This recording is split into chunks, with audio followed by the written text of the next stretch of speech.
국가 간의 이런 분쟁은 보통 WTO 세계무역기구로 가서 잘잘못을 가리게 되는데 그러나 이건 일단 시간이 오래 걸리기 때문에 당장 해결책이 되지 못합니다.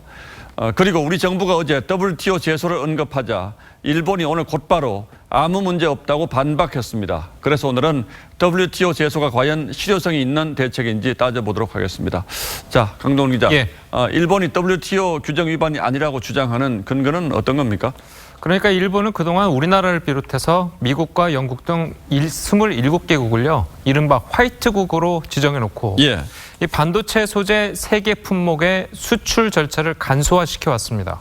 자, 일본이 하겠다는 것은 없던 규제를 만들어서 우리나라에 수출을 안 하겠다는 것이 아니고 이 화이트국 혜택을 더 이상 주지 않겠다는 겁니다. 그렇군요. 자, 이렇게 되면 우리나라는 반도체 소재 세계 품목을 수입할 때마다 그동안 하지 않아도 됐던 일본 정부의 허가와 심사를 받아야 하는 거죠. 자, WTO 규정에는 이 부분에 대한 금지 규정이 없기 때문에 이 아베 총리가 자신 있게 문제될 게 없다. 이렇게 이야기하는 겁니다. 일본의 이런 주장에 대해서 그럼 우리 정부는 어떤 점이 일본이 잘못하고 있다고 보는 겁니까? 그러니까 우리 정부는요. 일본의 조치가 WTO의 관세 및 무역 협정인 가트 11조를 위반했다고 보고 있습니다.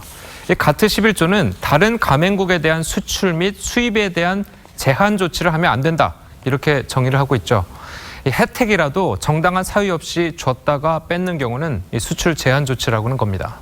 자, 물론 가트 20조와 21조에서 이 국내 사정과 국가 안보 등의 이유로 수출을 제한할 수 있다고 되어 있긴 한데 자, 이번에 일본의 조치가 여기에 해당하는지는 다툼의 소지가 있다고 전문가들은 보고 있습니다. 그렇다면 우리가 제소를 해도 꼭 이긴다는 보장은 없겠군요.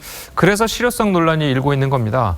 특히 시간도 문제고요. 보통 WTO에 제소하고 나서 결론이 나려면 빨라야 2년인데 만약에 결론이 난 후에 어느 한쪽이 상소를 한다면 3년에서 5년의 시간이 걸리게 됩니다. 자, 그 와중에 우리 기업들이 받는 피해는 계속 이어지게 되는 겁니다. 그렇다면 결과는 둘째치고 시간이 너무 오래 걸린다는 게 더 큰 문제일 수도 있겠군요. 예, 맞습니다. 다른 방법은 없을까요? 사실 이번 일본의 조치는요. 지난번 우리 대법원의 강제징용 배상 판결에 대한 경제보복 형식으로 맞서고 있는 거죠. 예. 자, 이미 법원 판결에 따라서 국내 자산 압류 절차가 진행 중이기 때문에 정부 차원에서 이 사법부 판결에 대해서 어떻게 하기는 쉽지가 않습니다.